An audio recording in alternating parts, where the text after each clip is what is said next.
Y también me da muchísimo gusto poderme enlazar hasta Irlanda. Es un placer enlazarnos hasta Irlanda, hasta Galway, con el abogado defensor de derechos humanos e investigador de la Universidad precisamente de Galway, allá en Irlanda, el abogado Salvador Leiva. Abogado, bienvenido aquí con Toño Ruiz, ¿cómo le va? Ay, estimado Toño, buenas tardes, buenos días para ustedes. Muy bien, gracias. Aquí contento de estar contigo. Vamos a hablar obviamente de los datos que usted tiene sobre un personaje que quedó como ministra de la Suprema Corte de Justicia de la Nación, pero usted es un abogado en derechos humanos y pues me gustaría saber su opinión sobre lo que está ocurriendo en estos momentos en Estados Unidos para ligarlo un poco, si podemos empezar con eso, Salvador, pues esta situación de problemáticas actuales en cuanto a precisamente pues el abuso a nuestras comunidades migrantes aquí en los Estados Unidos, la posibilidad de que algunos países boicoten el Mundial de Fútbol que tendrá lugar muy pronto en toda Norteamérica, y esto pues debido a las violaciones a los derechos fundamentales, no solo de inmigrantes, de ciudadanos, de residentes permanentes. ¿Qué opina de esto, abogado? Qué bueno que lo acotaste, porque preguntar sobre lo que está pasando en Estados Unidos, ya nunca sabemos qué es lo que está pasando ahora, ¿no? Las cosas cambian de una hora a otra. Em, Curiosamente, bueno, mi investigación aquí, o mis estudios son sobre desaparición forzada. Entonces, viene a bien tu pregunta en cuanto a que estamos viendo por primera vez, yo creo, en Estados Unidos, una práctica sistemática de desapariciones forzadas temporales, ¿no? De todas estas personas con estatus migratorios distintos, porque no todos ellos son irregulares, hay gente, como bien mencionas, que tienen residencia, pero que son detenidas sin ningún respeto al debido proceso, sin ningún juicio, y ni siquiera deportadas, ¿no? Enviadas a El Salvador sin avisarle a sus familiares, sin avisarle a sus consulados, ni siquiera de dónde están, por qué los están enviando, a dónde los están enviando y ponerles en contacto, ¿no?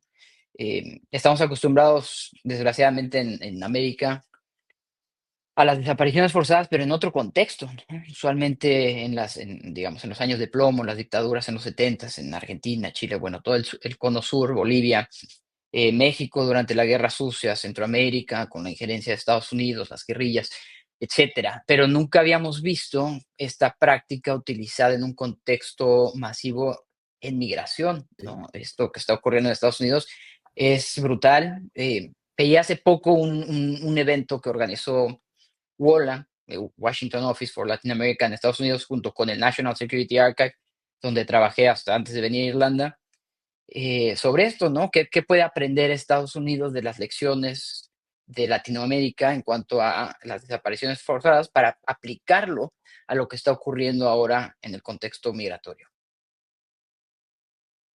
Y ahí vemos pues que efectivamente es el Estado el que está interviniendo.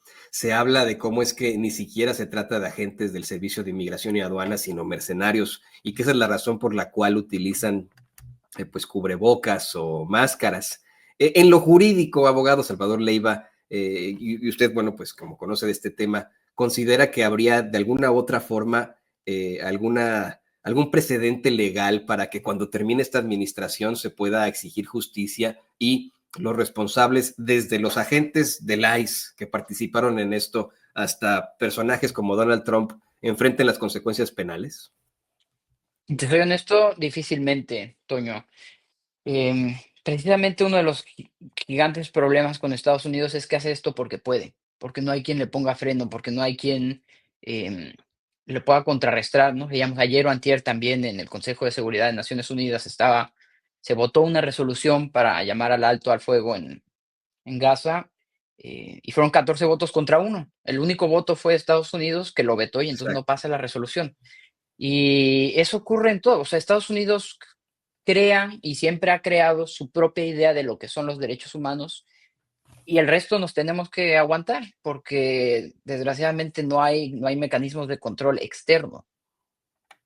No, y efectivamente, ha sido el único país que de la forma más hipócrita habla de una solución de dos estados, pero que constantemente vota en contra del cese al fuego, no en una guerra, en un genocidio perpetrado por el Estado político de Israel, y que lo financia desde hace décadas, con nuestros impuestos, ya seamos ciudadanos, residentes permanentes o indocumentados acá en los Estados Unidos, estamos financiando el asesinato sistemático de niños, y a pesar de que lo hemos estado expresando a nuestros legisladores, bueno, pues ellos siguen comprados, y como bien dice usted, abogado Salvador Leiva, pues no hay consecuencias ante lo que están haciendo. Para cerrar este tema de derechos humanos, pues usted está en uno de los países que ha sido de los primeros en precisamente denunciar este genocidio, en romper relaciones con el Estado político de Israel. ¿Qué opina de pues el actuar de varios países latinoamericanos como México frente precisamente a este genocidio? Híjole, es un tema complicado, Toño, y lo converso acá. Tengo varios colegas de Palestina que están haciendo sus investigaciones. Y es empezando por lo lejanos que estamos, no solo físicamente, sino culturalmente y intelectualmente, de las realidades que se viven en esa zona del mundo.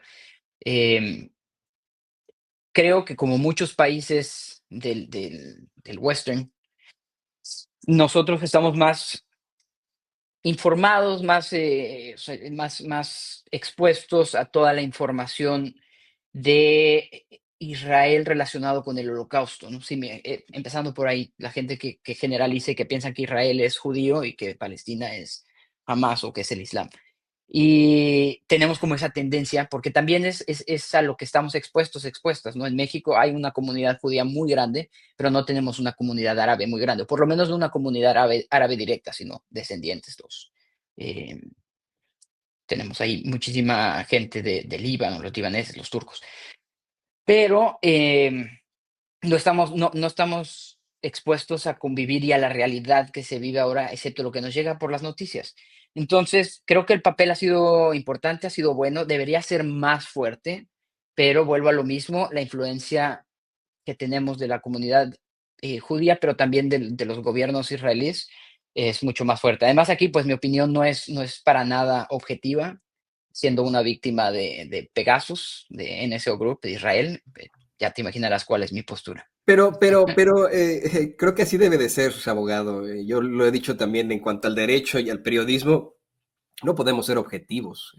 Somos seres humanos de carne y hueso, podemos tener tendencias en nuestras opiniones, siempre tendríamos que ser subjetivos. Yo eso es lo que le respeto mucho, el que pues pueda hablar de este tipo de temas a pesar de haberse enfrentado a persecución.